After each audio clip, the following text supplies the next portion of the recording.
15 বছর ধরে বিদেশ। ছুটিতে একবারে যাইনি। বিয়ে শাদী না করছেন? না, বিয়ে শাদী করিনি। আমরা আসছিলাম এখানে ঘুরতে, সেখানে দেখলাম একজন বাংলাদেশি ভাই, তাকে কয়েকটা কথা জিজ্ঞেস করবো, আসেন আমার সাথে।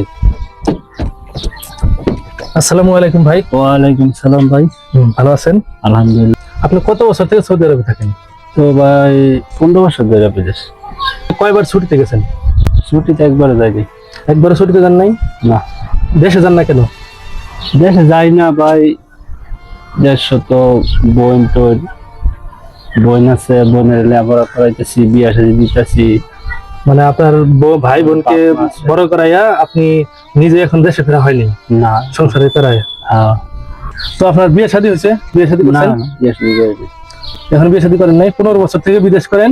হ্যাঁ। ছোট ভাই ছোট বোনদেরকে, ভাই বোনদেরকে বিয়ে শাদী করায়, লেখাপড়া করে, আপনি হ্যাঁ। এখনো বিয়ে শাদী করতে পারেননি। না না, এখন বিয়ে শাদী করতে পারিনি।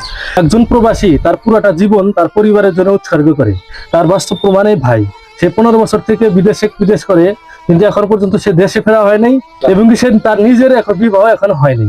তো আপনি বিয়ে করতেছেন কবে? বিয়ে করার চিন্তা ভাবনা আছে? বিয়ে তো ভাই কিভাবে করবো, আমার তো বাড়ি নাই আজ পর্যন্ত। মানে এখনো তেমন বাড়ির ওইরকম ঠিকানা করতে পারেননি। না। তো আপনার জন্য শুভকামনা, ইনশাআল্লাহ দোয়া করি আল্লাহ যেন আপনার মনের নেক ইচ্ছাগুলো পুরো করে।